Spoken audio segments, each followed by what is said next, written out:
Hi, everybody, and welcome to another episode of the Double A Team Podcast live stream. I'm your host, Stephen Nagishi, fresh off recording a live stream with Shihan Jayaraja from CBS Sports, a national leading college football writer. And now I am back with another previous guest that we've had in the past that I've enjoyed. He is the contributor with Fansided Sports Network for Cubs and Bears conversation. We welcome in Alex Patt to the program. Alex, good evening and welcome back to the show. Great to have you. Certainly a lot to talk about the Cubs and the Bears, and we're going to start with the Cubs. Obviously, with the season. Final month of the 2024 season upon us. And yesterday, certainly a very memorial game.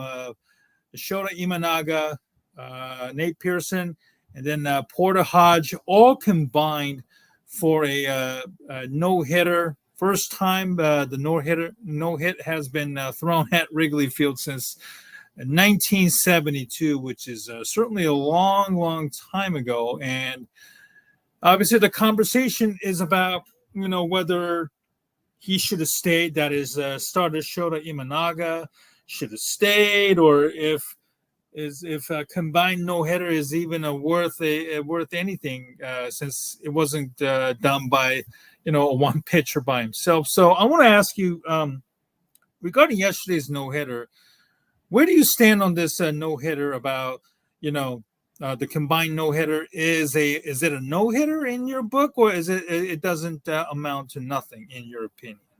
Yeah, I mean, I still think it's a really impressive feat. Your pitching staff goes a full game without giving up a hit. So it might not have the same value as a single individual throwing a no-hitter, but I do think it is still something historical. I mean, if it were not, then it would be happening all the time. And I understand that no-hitters might not feel as sacred as they once were, even back when they were still throwing them quite frequently by individual players over the past few years. But I still see it as a no-hitter. Like I said, I don't put it on the same tier as if one pitcher went all nine and threw a no-hitter, but I still view it as historic. And, like you said, the first Cubs no-hitter at Wrigley Field since Milt Pappas in 1972.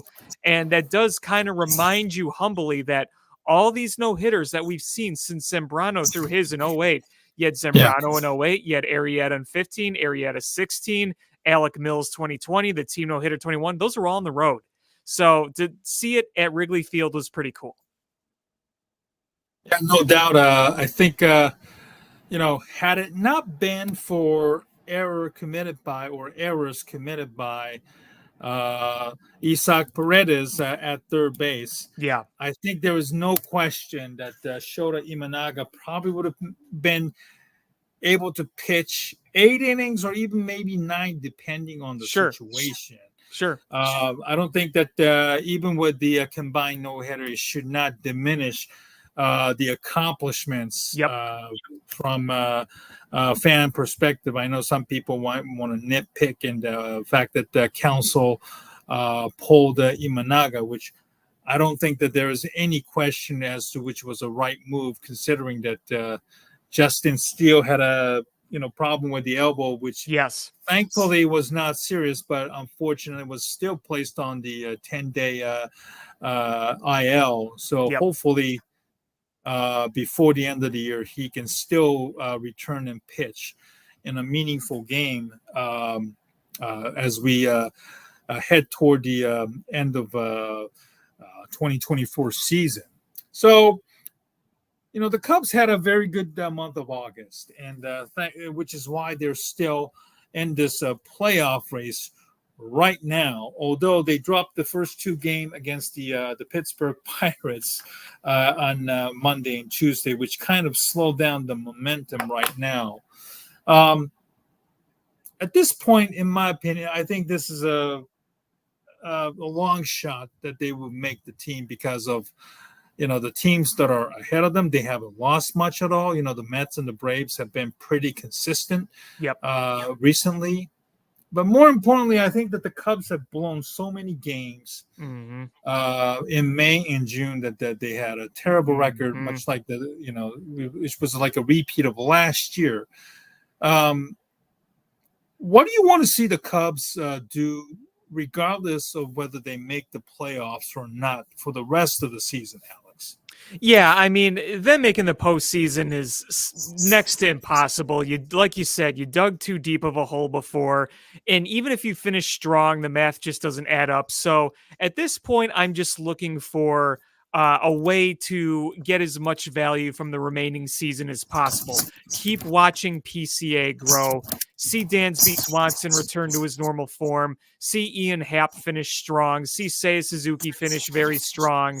And then keep watching Shota Imanaga pitch, see what Porter Hoge can keep doing in the back end of the bullpen. So there's a lot of things to watch. And of course, I can't fail to mention the prospects. See how Matt Shaw keeps doing. He just got back from injury. Cam Smith, their first round draft pick this year, he's tearing it up down there. See Moises Ballesteros hit. So there's plenty of things within the organization to watch. In terms of just having, value at the end of the season here. And, I do hope that it ends with a winning record, regardless of how the season's gone and how much disappointment I personally feel and many other people feel. If you get as much value in redeeming things as you can, then at least you could say you could build towards something going forward, especially if a guy like P. Crow Armstrong continues to grow, because that's a potential future building block right there. How surprised are you with the growth of PCA so far? In the second half, and do you think it's legitimate, or do you think this is just a little bit of that he's kind of caught on some hot streak, and that he's just basically riding the momentum right now, or do you see a legitimate growth in his game other than being just a fast and play great center field?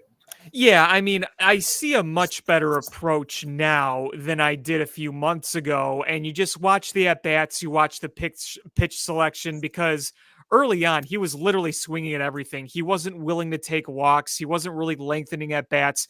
You saw changeups down and away. He was always chasing them, or fastballs high. He's handling some of those pitches in the zone better now, and he's laying off some of those pitches that are out of the zone now. So his selection and approach is much better.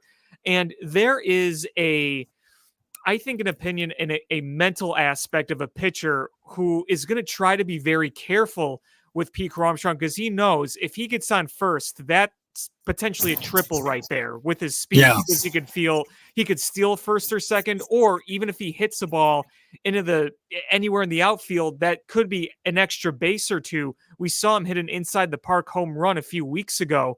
So they want to be really careful when they pitch to him. That can allow PCA to do one of two things. One, lay off some pitches, which he has, and he's drawn a few more walks. Or two, take advantage of a mistake that a pitcher makes. And I think he's been doing that. So I see a very different approach from early on, and in a good way, in a very good way. Another player, speaking of growth, that is doing very, very well in the second half recently is catcher Miguel Amaya. A lot of people, myself included, have been very, very critical of Amaya. He has not shown much offensively, and also even worse as as on the defensive side. His framing has been questioned, and the pass balls and all that stuff has been a big problem. But he has hit very, very well in the second half. The question, obviously, he is out of options. So, the Cubs had no choice but to keep him, and he has rewarded them with the decision of, for keeping him, and he has shown, growth offensively like PCA has. Do you still see Miguel Amaya as the catcher of the future, or do you still look at somebody else like Logan O'Hoppe, that they were rumored to be interested during the trade deadline, as an option for starting catcher next year and beyond? Yeah, I mean, they've made this decision a lot harder with Miguel Amaya in a good way for him because when he got rid of that leg kick, he was hitting much better. And even defensively, more recently, whether it's framing or catching, you're seeing just more solid play. You're not seeing a gold glove catcher, you're not seeing an elite framer, but you're seeing steadiness behind there that we just weren't seeing a few months ago. Because a few months ago, everything was a mess. Like you said, the hitting was a mess, the catching was a mess. Now it's like you have a stable catcher behind there, even if it's not great, but it's good enough. And with the hitting, I mean, that's made a huge difference with this offense. And he's driving the ball too. He's not just hitting singles, he's hitting home runs and doubles down the line. So I think now you have to seriously consider him as part of your catching core. Doesn't mean he's going to be the number one guy, but a piece, because the Cubs might be willing to say, listen, we either want Moises Ballesteros to be our number one guy, or you bring in a veteran that fits your run prevention mold of, hey, here's a guy that's an elite catcher. He's great working with pitchers, and he's going to help us, kind of like what Yan Gomes did for before he got old and was released, so. Right. So the Cubs have added a backup catcher, Christian Betancourt, who has shown a very good batting skills whenever he's been given the opportunity to play. And then we have Moises Ballesteros, who is a very stocky player at 5'7", 195, who is tearing up, at both AA and Iowa this year. It's a nice problem to have, but when all things considered, do you keep Amaya and then re-sign the Betancourt for 2025, or is that too much of a risk in your opinion? Yeah, I've loved watching Christian Betancourt play. It kind of reminds me a little bit of Rene Rivera back in 2017, where here's a veteran catcher that's not known for offense. He's not an awful hitting catcher, but he's not Johnny Bench. You look at his career and it's just like, he's your typical backup catcher hitting. You're getting him at a time where he's really, really hot. You're not going to get that same quality bat most likely next year. The other thing too is, while he's a veteran, and I think he could command a pitching staff pretty well, he can throw runners out, that's for sure. He's got a good arm. His framing's not the best. There have been some questionable framing moments. So right now, I see Christian Betancourt as just your 2024 solution at veteran catcher. Does that mean I think 100% they're going to move on next year? Maybe they bring him back as depth if nobody else wants him. But to me, I just don't see him right now as a long-term solution. I just think he's kind of a Band-Aid cog you have right now with the team. But give him all the credit in the world. Not only has he hit, he's hitting the clutch too. He's come up with some massive hits. So credit to him for that. Right. Speaking of Ballesteros, do you see him as a liable catcher long-term, or is he just basically someone who has to play first base and DH in order to be have value, in order to, take advantage of his hitting skills? Yeah, I mean, I think the fact that he's in AAA and working on that now kind of goes to show that I don't want to sit here and say that he's not going to, but there's still work to be done in that aspect. I mean, the bat skill is clearly there. Whether it'll translate to the big leagues, you never know, but clearly he's got bat skills because he's got tremendous power in his bat. He can really slug the ball. So I think that he's going to continue to work on his catching skills, and we're going to kind of see how it develops in the next year, because I do think that's the one area where I sit and say, okay, I think that there's bat promise there. Can he be a major league catcher? Because going from AAA to the big leagues and catching major league pitching and being on a major league field, it's such a different ball game, So I think there's a lot of skills behind the plate that he's still working through in the minors, and it's not necessarily a bad thing. I don't think I'll ever see Ballesteros' ceiling as a top tier gold glove defensive catcher, but that doesn't mean he won't be able to do it in the majors. There's a big difference between capability and being a gold glove catcher. I mean, like, That's Yadier true. Molina is one of the best fielding catchers we've ever seen and one of the best framers we've ever seen. So just because there are catchers out there that aren't at that level doesn't mean they can't be on a World Series contending team and catch big games for big pitchers and big moments.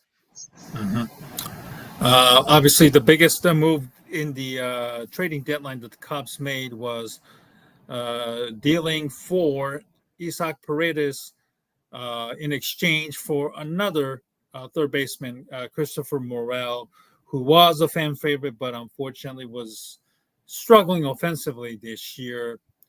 Now that you have probably seen enough of Paredes, Alex, how do you grade this trade? And is there something that we should be very, very concerned considering he's been poor defensively, including I think he committed 3 errors all by himself last Yeah, night in that combined no hitter, which unfortunately forced Imanaga to pitch only 7 innings, but although it right. was at 95 pitches.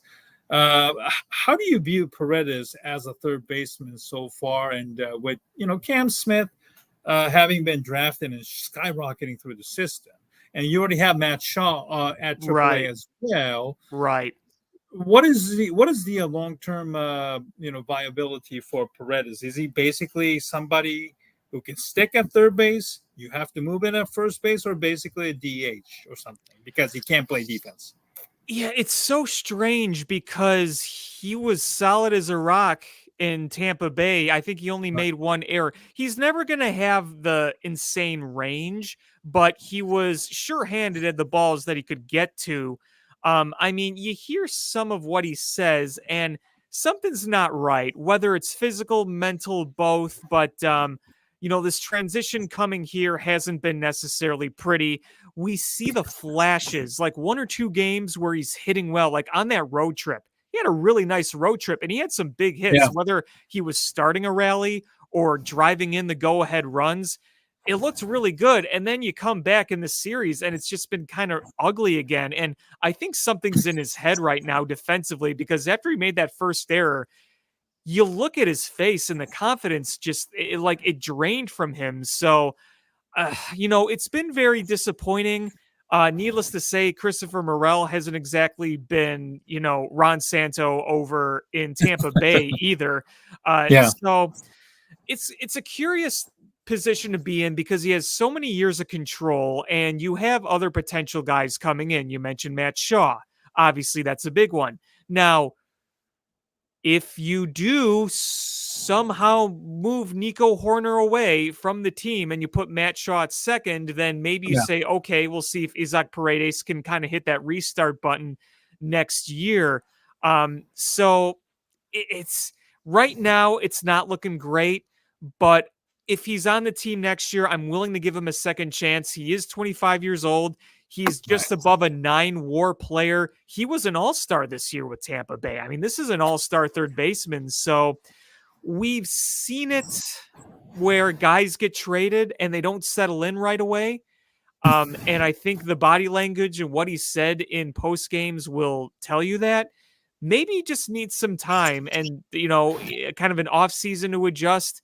I don't know. But like I can tell you right now, it's been disappointing, but we'll see how it comes together. I really want this trade to work, but it might not. It just might not. But I personally wasn't mad at Jed Hoyer trying to make a shakeup because I mean, even if he's not the main cog in this, the Cubs have been an overall better team since he's come over here. I'm not saying that the trade has everything to do with it, but ever since they made that shakeup, the team looks better. It could be just a coincidence completely. Yeah. And I like Christopher Morel as a guy. I think he's got good power. I've always questioned if he can be an everyday player because while you see the power and potential, it just this year there were too many times they needed a big hit from him and it just wasn't there. You just weren't getting the production you wanted. And you can talk about the hard hit balls and the outs and everything, but after a few months sample size, you need to see the results in the box score. And you just weren't seeing that with him. I wish him the best. I hope he does well in Tampa. I really like him, but I was okay with making a change. We can't say we don't like what we see and yet be upset if we don't see it stay status quo, right? Right. Yeah, I was surprised and a little bit ecstatic about Paredes' trade. Certainly, what we've seen out of Christopher Morel in the first half and parts of the second half left a lot to be desired, unfortunately. So this is probably a trade that would hopefully benefit both sides. Christopher could hopefully benefit from a change of scenery. Right. Not just this year, but also moving forward as well. Right. Now we mentioned the elephant in the room, Jed Hoyer, and I have not been impressed with the job that he has done. There's no question. The Cubs at this rate might be looking at missing the playoffs now for 4 consecutive seasons. There's complicating the matter is that his contract will expire next year. Right. So there is a unpopular possibility that he might get extended, maybe like a 1 year or so in order to avoid, being like a lame duck or whatever. Right. Right. But do you still keep Jed Hoyer next year? No contract extension until I'm playoff or you're gone? Or do you just basically pull the plug on Jed because you just don't think he understands the importance of the bullpen or his so-called BS excuses of, fiscal spending or whatever you want to call it. And you're just basically so frustrated with the team that Jed has put together that is underachieved. Yeah, it's such a frustrating situation because you feel like you're right there with this regime. Like you're so close, but you're just not. You're like, you've fallen in front of the finish line, your hand is extended, and the finish line is like a foot away from you. It's not like a Rick Hahn where you went from being a potential contender to a bottom feeder. You could very well finish with a winning record this year, but at the end of the day, if you don't make the postseason was the ultimate goal, and you didn't achieve that. You just it's either you get to the postseason or you don't. You achieve your goal or you don't. I'm typically not a lame duck fan because it is risky, but at the same time, I don't want to commit long term. I think that you could say, "Hey, listen, you have these prospects coming up. You have a little wiggle room to work with financially because there's going to be some money coming off the books next year. Smiley's coming off the books. Hendricks is coming off the books. So there is money that is going to be coming away. Also, depending on what Cody Bellinger does, whether he opts in or out. But you'll have some room to work with. You're going to have some prospects come up. As much as I hate the lame duck approach, I think you say, Jed, this is it. Either you get us to the postseason or you're gone. The risk with that is him making panic moves. Now, I would like to think that he can make enough moves to where they logically make sense. It can make you better without making a panic move. But again, that's the risk you take if you let him do that. It's a situation I see where even if I personally think that there is an argument to move elsewhere, I think what the Cubs will do is give him one last chance because they have that 1 year left on his deal. Because they say, listen, if you want to play the excuse game, here's what we're going to give you. You got prospects coming up where you could plug holes. You're going to have a little more wiggle room. You now have 1 year under the belt of Craig Counsell, and there might be an opportunity, a legit opportunity here for Craig Counsell to say, listen, I was here for a year. This is what I saw. This is what I think needs to change. So now you have a year under the belt of Craig Counsell where he can say, here's how I think we should do this. The players have a year under Craig Counsell, and that acclimation point has been taken. So now you can say, listen, there's truly no excuse next year not to make it to the postseason. So this is it for you. Like, if you don't make the postseason next year and Jed Hoyer's there, there's absolutely no way you could bring him back for the year afterwards. It's even borderline bringing him back now, because at the end of the day, you're 4 years in a regime and you haven't made the postseason once. If you made the postseason last year and you made a run, and this year you just had a shitload of injuries, okay, but that wasn't the case. Every team has injuries. You weren't debilitated by injuries, but you didn't do enough to address the bullpen. That's a Yeah. big thing. And if you would have done that, if you would have had a legit closer, you'd be in a postseason race right now. I think the issues go beyond just the bullpen, but that Yeah. is a big element of it. I mean, you look at Hector Neris being moved into the save situation. Even if the blown saves number for Hector Neris didn't look as terrible as they could be, every save was an adventure. Every single one. There were Yes, always it was. guys Yes. on. And then when you look at the beginning with Adbert Alzolay, I like Adbert Alzolay. I get that he was effective last year, but I don't think the makeup is there to be a long-term closer, because Mhm. I think he's a good 7th or 8th inning guy, but as effective as he was last year, he wasn't a dominant closer. He wasn't going out there blowing 100-mile-an-hour smoke and striking out the side, not like a Johan Duran or an Emmanuel Clase, who when he goes out there, he just like strikeout, strikeout, strikeout. Yeah. Albert Alzolay got the job done last year, but to me, that felt more like a temporary, not so long term thing at closer. Going into the Right. season, I'm like, okay, I guess he can do it. I was okay with it, but I thought you could have bought some insurance and you just didn't, because Hector Neris wasn't a closer. He Yeah. was a 7th or 8th inning guy. I think Hector Neris was forced to do a job this year that he wasn't keen on doing. That he is a better 7th inning guy than a 9th inning guy. Yeah. I'm kind of resorted to the fact that Jed will likely be brought back Right. next year. No contract extension. Right. This is it. It's 2025 or bust for Jed. Yep. This is I'm very, very sorry to use this type of term, but I think Jed is kind of like a useful idiot for the Ricketts to willingly take the bullet. Certainly, what Jed has done has leave a lot to be desired and always coming up short.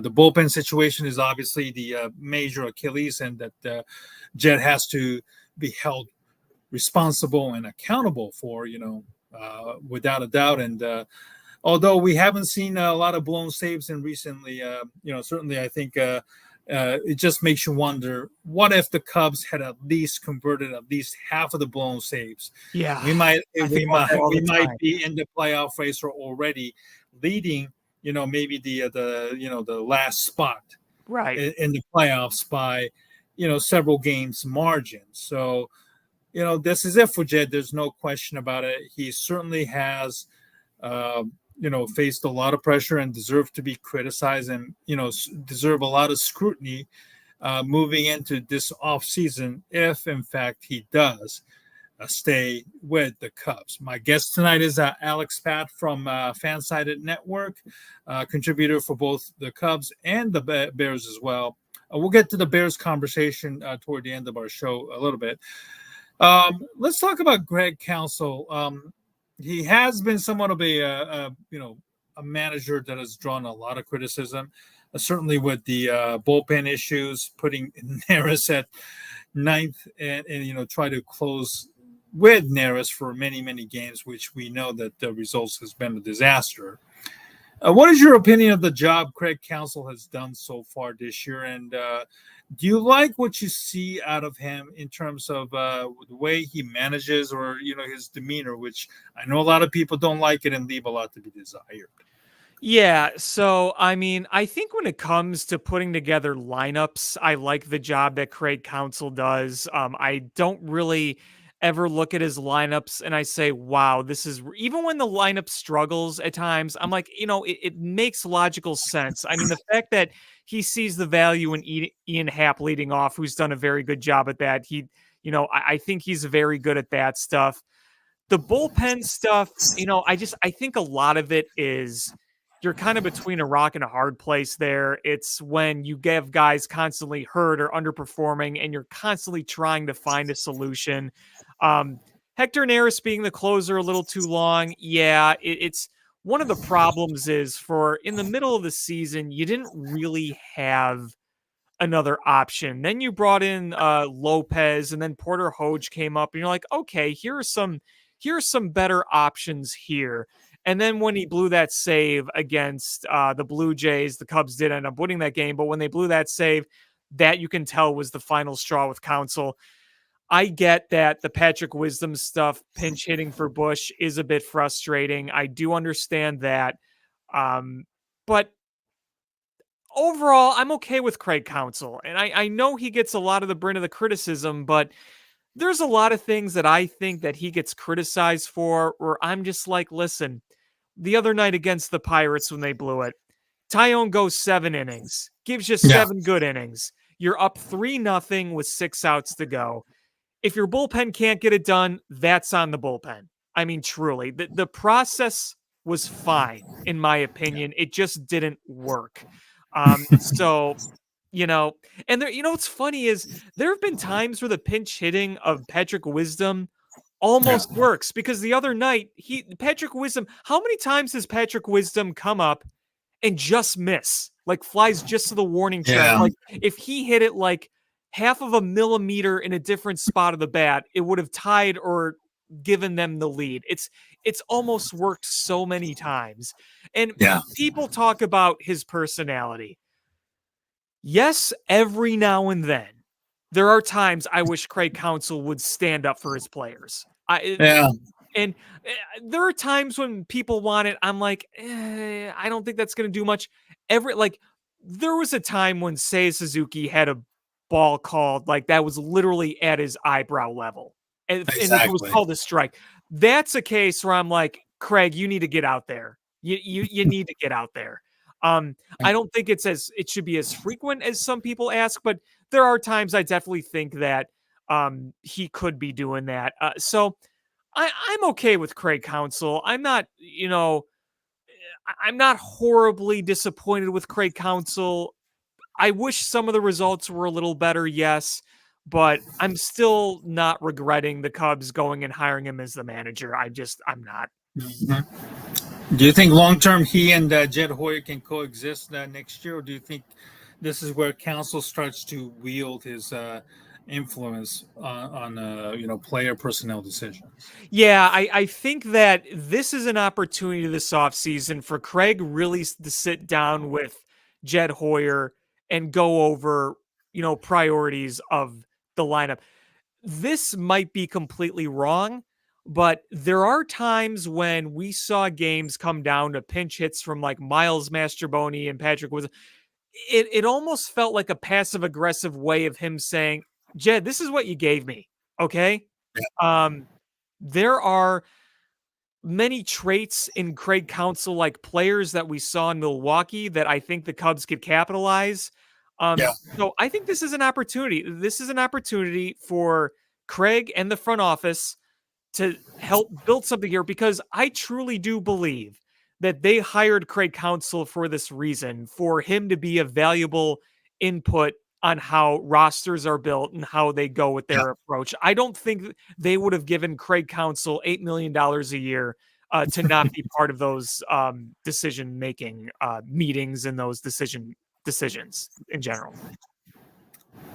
Absolutely. I think there's no question that Counsell, probably is deep down frustrated because of the lack of resources and so-called, fiscal spending or smart spending, whatever you want to call it. He would love to have Devin Williams or Josh Hader back in his arsenal. That made his job much easier in, up there in Milwaukee. And I mean, what's frustrating too, just as a note, if you remember in 2021 and 2022, the back end of those bullpens, 21, you had Craig Kimbrell's best year as a Cub. You had Ryan Tepera and the Sheriff, Andrew Chafin. That was a great back end of the bullpen on a team that was terrible. And then the next year, remember how good David Robertson was before they traded him for Ben Brown? Like those bullpens in 21, 22 when they were rebuilding were really good. If you would have taken the quality you had in 2021 and put it on this team, you'd be a playoff team. This is the best back end this is the worst back end we've had as a bullpen, and this was the year we were supposed to be pushing for the playoffs. It's frustrating. Yeah, without a doubt. I'm very curious to know, or at least see how the dynamics play out. Certainly, council would like to have more input on the players, transactions, roster decisions moving forward, and it will be very, very interesting to see how the fans will receive and perceive council moving forward.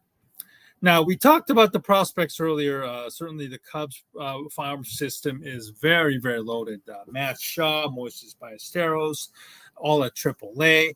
Their first round pick, Cam Smith, is moving fast through the system. You already have Matt Shaw and believe, let's see, James Triantos. Triantos is the guy that I was thinking of. I apologize there. So, which prospect are you high and, or at least, maybe we could just probably go for which prospect would you move this offseason in order to get, like, say, for example, young, pitching staff or whatever? Yeah, I think Kevin Alcantara is a candidate to be that guy. Not because I don't like him, not because I don't think he's got a high. I don't think there's room for the guy. Like you only have so many spots, and I just feel like he's an odd man out. So if you're going to trade a guy like him, you still have to get your worthwhile for it because I think that is a very talented asset down there. I do not want to trade Matt Shaw. I think that's a legitimate building block going forward. Triantos might be a tempting guy to move. He's been really, really good this year. Another one maybe you think about is Christian Hernandez down there. He's had a solid year. Matt Shaw, though, is one guy where I feel like he's an integral part of this future. Mm-hmm. I totally agree. Very, very impressed with the development of the Cubs hitters through their minor league systems. There's no question about that. At least they can develop hitters. But the pressing question, of course, is who will be the starting pitcher moving forward. So maybe the Cubs at some point would have to give up one of those prospects in order to get something. So I'll be very, very curious to see, who stays, who goes, and, we can probably see the tendencies of this Cubs front office. No question about that. Now, speaking of the starting pitching, certainly I think the Cubs could use a little more, shot in the arm. We already know about the bullpen, but we're talking starting pitching here. Yes. As right now. As of right now, you have Imanaga. You have, let's see. Let me know if I'm just Justin Steele, who unfortunately went on the DL. Yep. Jameson Taillon. And, two spots available are Assad and Hendricks, probably rounding it out right now. But are you still surprised that Kyle Hendricks was on this team, even though he met the 10-year threshold back in July? He's just, the thing is that he's in the position he's in now because he's been needed. You lost Jordan Wicks all those months. He's back now, luckily. And then obviously Ben Brown is out for the year. Cade Horton got hurt too, your top pitching prospect. So you needed somebody to go in there, truthfully. And you have some guys like Birdsell down in the minor leagues, but he's still, working on a few things. So you have some arms there, but yeah, I mean, you just kind of need him. But here's the thing.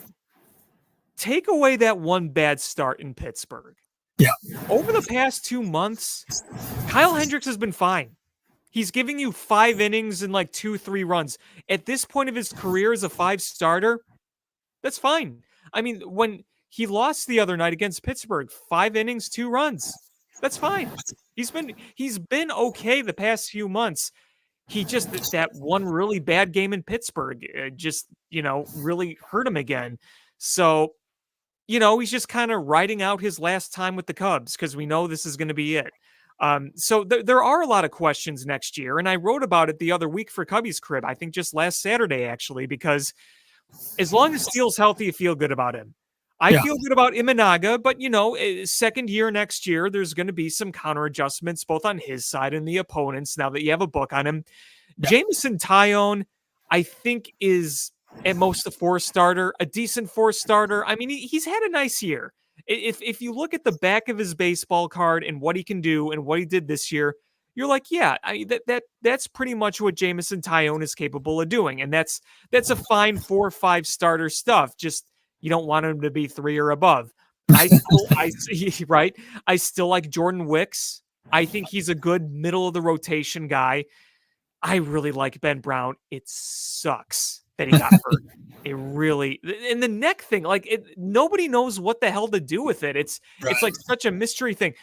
I think you need to bring in, though, one more legit starter. And then maybe you treat it like a staff next year where you're like, okay, Imanaga, Steele, whoever you bring in, and then like a Wicks and a Tyone, and then maybe you mix in a Ben Brown in there is kind of like like what the Rays do, like a staff guy. You need him to start a few days. Okay. You need him to be in the bullpen a few days. Okay. Maybe that's how you treat it. But that would not be a bad thing to have where you say you have too much pitching because you can never have too much of it. There's no question about it. You can never have enough arm. And, despite the successes the Cubs have had, drafting and nurturing hitters, pitching is a little bit of unfortunately, a different story. So, there's no question. I think that this offseason will be one of the most important ones in the Cubs history. And hopefully Jed has a plan to help lead the Cubs into the playoffs, without a doubt. Yep. My guest tonight is Alex Patt, who writes for the Cubby's Crib for Fansided as well. And, let's talk about the, a couple of baseball stories that's making rounds. Involving Shohei Ohtani, he is closing in on 50-50, which nobody has ever done before. Mm-hmm. He got the 40-40 membership toward the end of last month, and he is tearing up the ball, baseball after a slow month of August as well. So we know that the MVP race is probably Ohtani's to lose in the National League. Yeah. There have been some criticism, mostly from New York media, about Ohtani being a DH and doesn't play the field at all. While so my question, Alex, is that in regard to what I just said, regarding the NL MVP race. With Ohtani being a DH and compared to the, probably the next candidate, Francisco Lindor, obviously the fans in New York and also the media trying to drum up Lindor as a legit candidate over Ohtani because Ohtani is strictly a DH this year. Do you buy that argument, or is this basically just nothing more than a sour grapes toward the greatness of Ohtani? Yeah, I mean, Francisco Lindor's having a hell of a year, and it is an MVP worthy year, but Ohtani is breaking records and making history. His value offensively is worth offense and defense alone. I mean, nobody's ever done what Ohtani's done offensively, and he's got a few more weeks to keep building on that. It's hard for me to look at what Ohtani's doing and say that doesn't deserve to be the most valuable player. I mean, he's just right. We've debated over should MVPs be on last place teams, should MVPs be DHs, but you know what? If you're bringing the most value, regardless of what it is, you deserve it. Mm-hmm. So yeah, absolutely. Comparing Ohtani to Aaron Judge, who they've obviously long been competitors in the American League before Ohtani left to sign with the Dodgers, and in the debate about Ohtani versus Aaron Judge on this year's number, Who is more impressive in your opinion? Do you still take Otani, or do you look at Judge and it's a big, massive number? So I kind of look at them in two different windows. I look at Otani as impressive over, what he's able to do in a versatile way. And what I mean by versatile is hitting for power and stealing bases. Like the balance of that is crazy. But what Aaron Judge is doing with the home runs, I mean, that's just truly something to marvel at. It's Right. the American dream, just watching the guy be the big home run hitter. And my earliest memories as a baseball fan were the tail end of the steroid era and Sammy Sosa. So it kind of brings back some of those types of memories where you paid price for an admission ticket to watch this one guy hit home runs. Now, guess what? Aaron Judge is also teammates with another guy who is MVP worthy in Juan Soto and another guy in Giancarlo Stanton. It's like a three-headed monster. By the way, they're playing at Wrigley Field tomorrow against our Cubs. So we get to see them up close in person, but I look at them in just two different ways, and I marvel at them in two different ways. But it what's so fun about tracking the Aaron Judge home runs is that it does remind me of my childhood. Keeping track of Sammy Sosa's home runs and Mark McGuire's home runs and Barry Bonds home runs. It's nostalgic in that sense. My guest tonight is Alex Patt, the writer and contributor with Fansided Network as well. All right, Alex, let's shift our focus to the Chicago Bears. Finally, the football season is upon us, and I got to tell you, given the current state of Chicago sports being mired in mediocrity, this is an opportunity for the Chicago Bears that they must seize the momentum in order to gain more support and more fans and everything.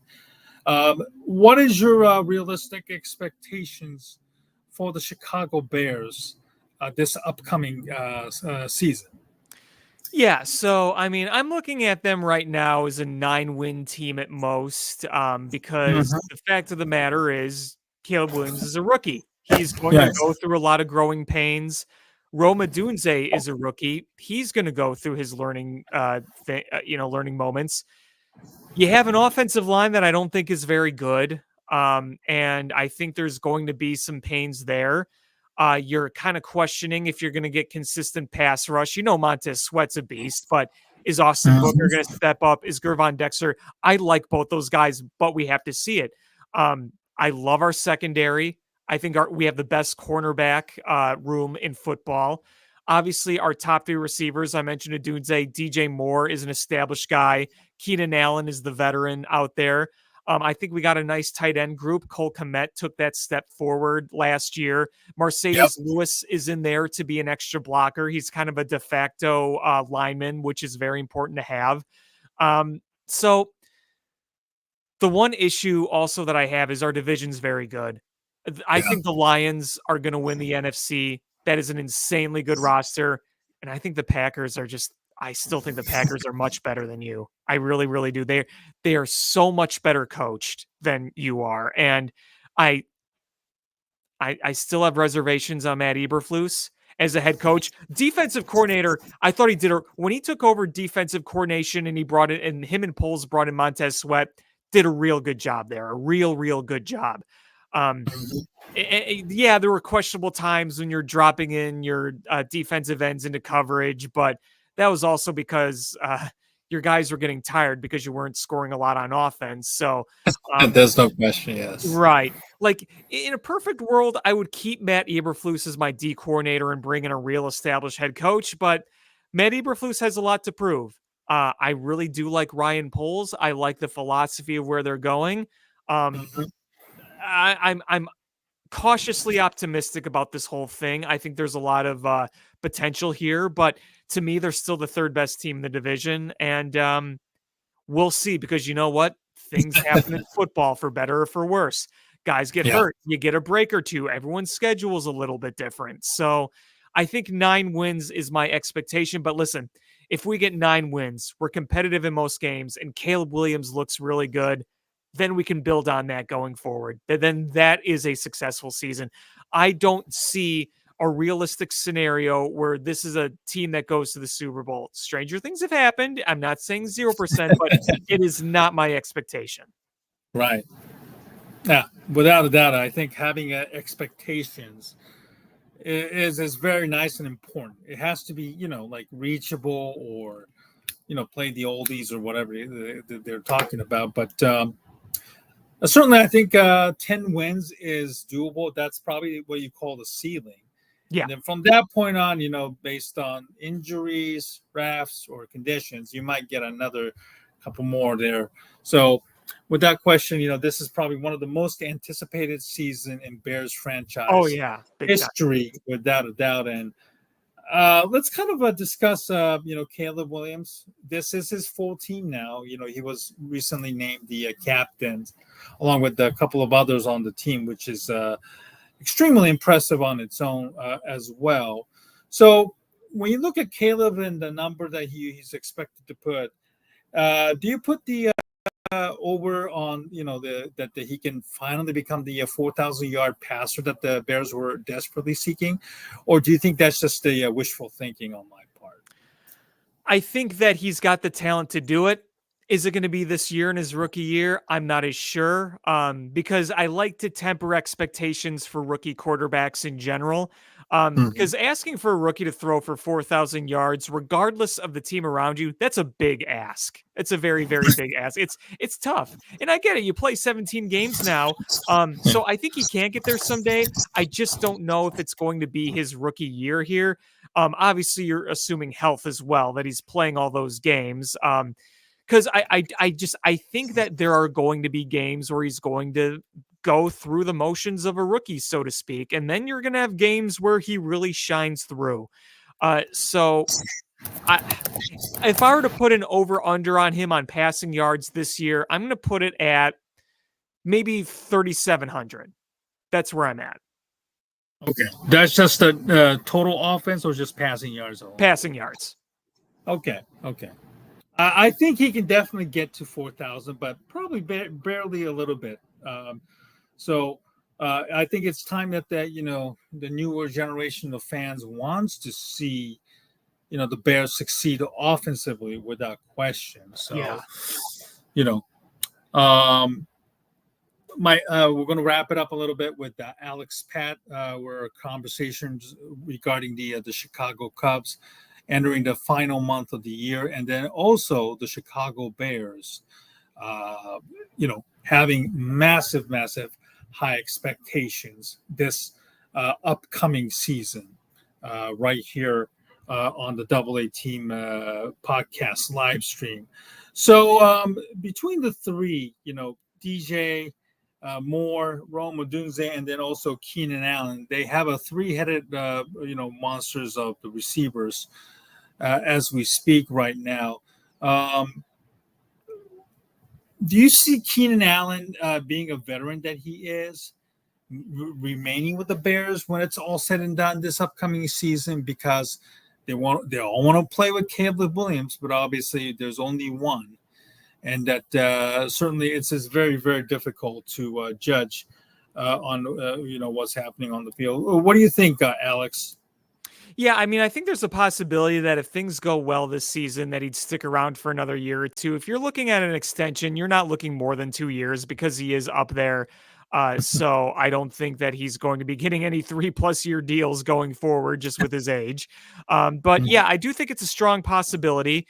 If anything, though, if not, and he has a good year, but he does move on, then you could say you gave your rookie quarterback a legitimate wide receiver among a few other legitimate wide receivers, because it wasn't long ago when we were tossing out due to injuries, when Justin Fields had Equanimeous St. Brown and Dante Pettis to throw to, Mm-hmm. Yeah, that's a positive impression. Certainly, Caleb has overcome a lot of stigma in his career. We, the fans, Chicago and also all across the country certainly had to hear a lot of crap stories about Caleb painting nails and all that kind of nonsense, which turned out to be a disaster. So, we'll see how the new rendering as well as the new model fit into our lifestyle as well. So, let's kind of go over the NFC and the AFC before we wrap it up. Certainly, you're watching. I also have the TV in the back of the season opener between the Ravens and the Chiefs. Let's go over the 7 teams from AFC. AFC East winners. Who do you have? I have Buffalo winning this one. Yeah, I'm probably going to go with Buffalo as well. The team is flawed. They have some chinks in the armor, but when you have Josh Allen, you can win with that. Absolutely.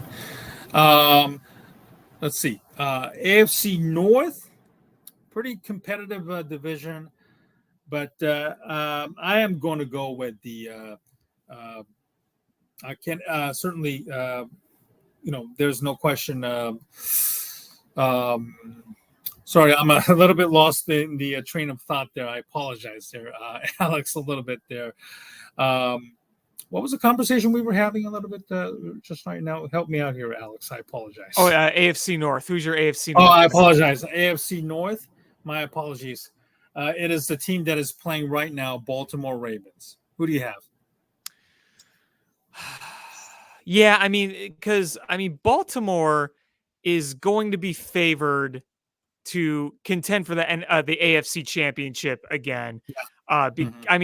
They were close to going to the Super Bowl last year. They lost by 1 touchdown, and you can argue that if they don't fumble that one ball or if they make one stop, they would have won. So I think the Bengals are going to give them a run for their money, but I do ultimately think the Ravens are a better team. I think the Ravens barely squeak it out. It's an interesting division because I do think the Browns have the potential to be decent. I'm not as convinced about their quarterback situation, but they're going to have a defense. They'll be able to run the ball, so they'll be competitive. Right. But I think the Ravens have the potential to be the most competitive team. But if the Bengals won it, I wouldn't be surprised either. AFC South, there's no question about this one. It's Houston for me. Yeah, that team is looking real good based on last year. We saw what CJ Stroud did in his rookie year. We saw what kind of coaching staff they have. They keep bulking up. So, I'm going to go with the Texans as well. Obviously, the Jaguars are a threat too. I think the Colts are kind of a sleeper this year. I kind of like the team they have. The big question there, though, is will Anthony Richardson be healthy? Because he's already has a history of injuries. That's true. And then finally, this is a no-brainer. AFC West, it's Kansas City to lose. Until they prove otherwise, it's hard to bet against Patrick Mahomes. Yeah. It really and then is. The 3, without question. 3 wild cards for me. I already picked Buffalo to win the East, so I'm going to pick the Miami to come out of there. Unfortunately, they might have to be put in a very cold city, just like they were earlier this year when they had to face the Dolphins in Kansas City. But Miami, I'm going to go Cincinnati as long as Joe Burrow stays healthy. Yes. And then I'll go with Cleveland. 3 teams from the AFC North. There's no question about it. I'm going to pick the Chiefs to come out of the West until proven otherwise. Okay. Yeah. Who's the wild card?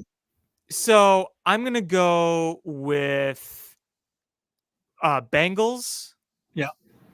Dolphins. Okay. And I'll be optimistic about them.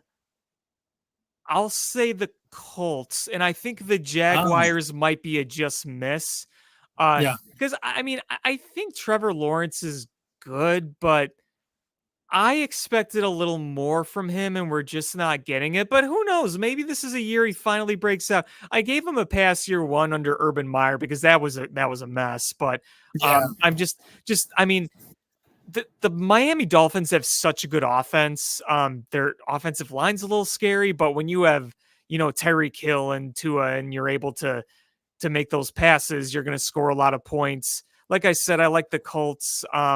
Yeah, because I think the Browns and the Jaguars and maybe even the Titans will will be decent enough.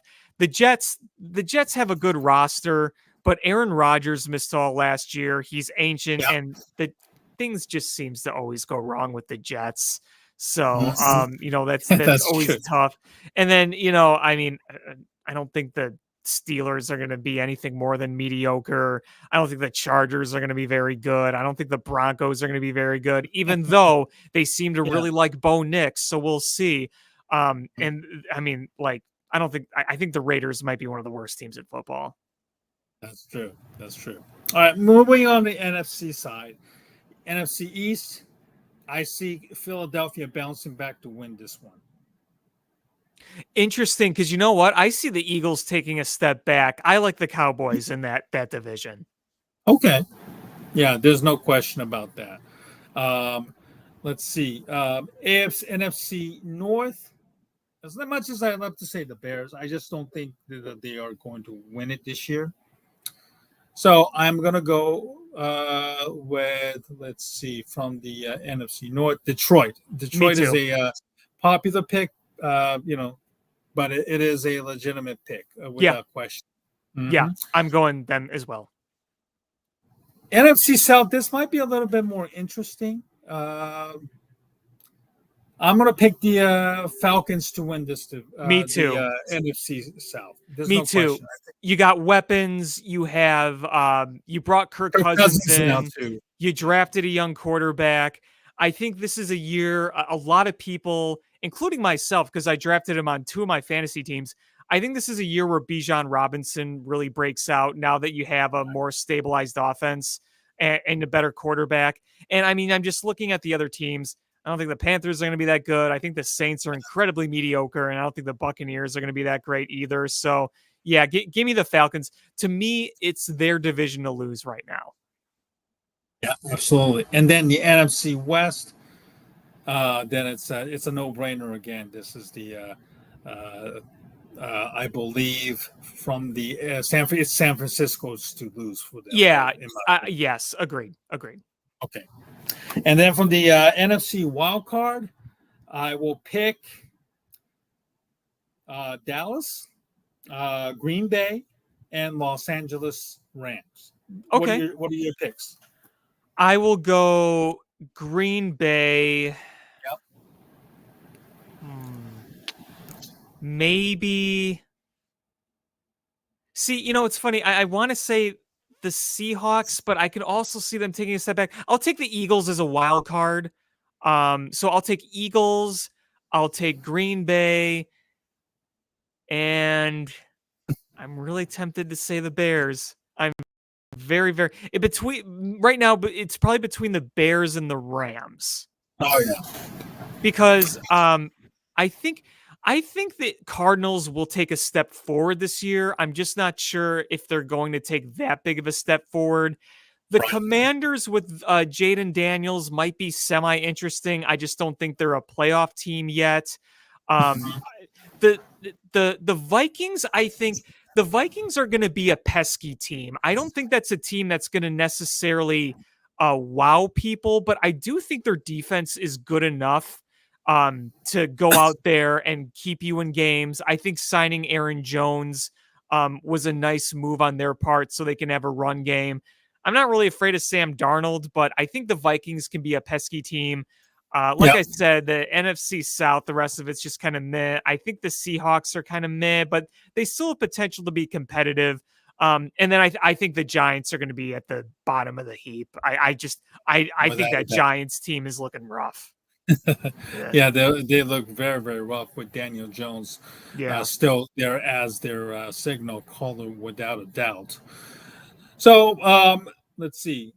Super Bowl, I will pick, and it pains me to say this, I'll pick the Lions against the KC until otherwise. Yep. And I will Agreed. say KC will win the Super Bowl and to become the first team to make it 3 straight without question. Yeah, I mean, it almost seems impossible for a three-peat in football, but I'm just adopting everyone's philosophy. Don't bet against Mahomes until he loses. Yep, without a doubt. Yep. Without a doubt. All right. Well, listen, Alex, I appreciate it. You coming on tonight. I know you had another recording just before coming Yep. on to my live stream as well. I'm so sorry. I was a little bit incoherent with myself and when I was speaking. So Yeah, it was a long uh, day for me too, so I it was, understand. yeah, I had a long day at work as well. So did So I. Not in a bad way. It was just busy. A lot of without a spreadsheets and doubt. stuff where it's like, all right, it drains you after a while. It certainly is. It certainly is. Well, enjoy the football tonight, and also enjoy the football game on Sunday. I am actually planning to be in Chicago in a few weeks, Alex, and I know we missed when I was actually moving from Kansas City all the way to Michigan for work recently because it was obviously on short notice. Um, if I don't catch up with you when I'm in Chicago in a couple of weeks, at least I look forward to having you on again, either at the end of the month or maybe early next month, just to see what the Cubs are. Hopefully, they make the playoffs, even though they might be a long shot. And hopefully, the Bears will have a winning record the next time when we do the podcast That would be live nice. stream as well. Yeah, Yeah, and then absolutely. hey, maybe the Blackhawks will be decent to start the season too. We could look at that Yeah. optimistically, right? You know? Absolutely, Connor Bedard certainly give the Blackhawks a chance to be, taken more seriously and being legit. So, Yep, yep. you know, you have Bedard and Caleb Williams leading the city of Chicago out of the sports mediocrity. So, Yeah, no yeah, kidding. it's No certainly kidding. important for the both of them to develop and hopefully be embraced, being the icon and the leading person to lead the Chicago as well. So Yep. make sure to follow Alex, as you can see at his Twitter handle below for his content and his tweeting during the Cubs game. Obviously, being in Chicago, he gets to see it a lot more up close and in person as well. So, Alex, thank you so much. Have a wonderful evening. I look forward to having you on our live stream very, very soon once again. Take Thanks care. again, man. Thank you very much. Good to be here.